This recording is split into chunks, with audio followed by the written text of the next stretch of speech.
Hi friends, welcome back to our channel. నేనైతే రైస్తోనైతే వడియాలు చేద్దామని అయితే కొత్తగా ట్రై చేశానండి. ఇది వచ్చేసి 1 గ్లాస్ రైస్ తీసుకొని ఇంకా డే బిఫోరే మనం నానబెట్టుకోవాలి. 1 గ్లాస్ వాటర్ బియ్యానికి 7 గ్లాస్ వాటర్ అయితే పెట్టుకోవాలి. 1 డే ముందు పెట్టుకొని మనము మిక్సీ పట్టుకుంటే మనకి టేస్ట్ అనేది అయితే బాగుంటుంది. ఇది సగ్గు బియ్యం కూడా కొంచెం బిఫోర్ నైటే నానబెట్టుకోవాలండి. అలాగే ఇంకా ఫ్రిడ్జ్లో అయితే వాటర్ మనం ఎప్పుడైతే 7 గ్లాస్ పెట్టుకున్నామో అవన్నీ వాటర్ మొత్తం ఫ్రిడ్జ్లో పెట్టుకొని కూల్ వాటర్ తీసుకొని మనం మిక్సీ పట్టుకోవాలి. కూల్ వాటర్ పెట్టుకోవటం వల్ల టేస్ట్ కూడా బాగుంటుంది. ఇలా సగ్గు బియ్యం కూడా వేయటం వల్ల మనకి వడియాలు అనేది మంచిగా చాలా టేస్టీగా వస్తాయి.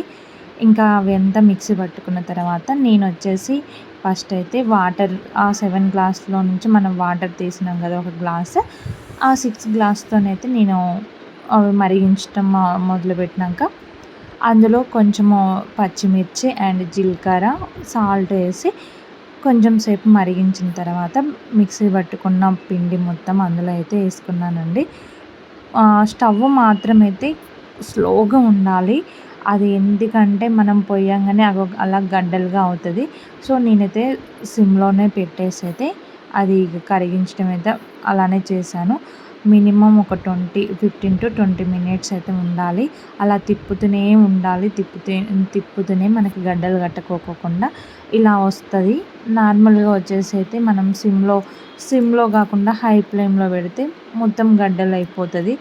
ఇంకా ఇందులో మనకి టేస్ట్ కోసం అయితే నువ్వులు ఇంకా ప్రతి ఒక్కటి వేసుకోవచ్చని నేను ఓన్లీ జీలకర్ర మిర్చి అయితే వేసాను. మనం పిండి వేసినాక కూడా అవి వేసుకోవచ్చు.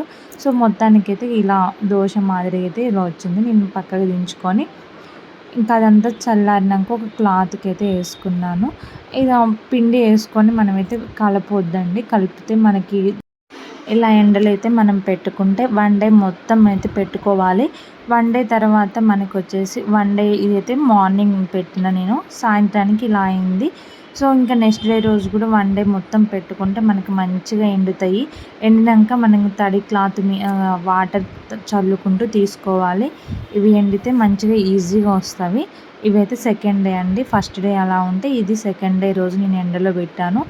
మొత్తం ఎండిపోయినవి మంచిగా అయితే మనకి తడితో తీసాను. నేను తీసినాక మంచిగా ఆరబెట్టుకొని ఫ్యాన్ కింద కూడా ఆరబెట్టుకున్నాను. అవన్నీ ఊడొచ్చినాయి. మనకి క్లాత్ వేరేది ప్లాస్టిక్ కవర్ అయినా వైట్ క్లాత్ అయినా వేసుకోవచ్చు. నేను ఫైనల్గా అయితే ఇలా తీసానండి. వచ్చినాయి నాకు మొత్తానికైతే ఇట్లా ఎండబెట్టుకున్నవి మొత్తం తీసుకొని పక్కన పెట్టుకొని ఒక 2 hours ఫ్యాన్ కింద అయినా ఎండలో కానీ పెట్టుకుంటే మనకి ఇంకా మంచిగా ఎండుతాయి. సో ఇంకా నేనైతే ఎలా కాలుస్తాను కూడా చూడండి. మంచిగా అయితే వచ్చినాయండి. ఇక ఫైనల్గా అయితే ఇలా వచ్చింది. టేస్ట్ మాత్రం చాలా బాగున్నాయి సగ్గుబియ్యం వడియాలు.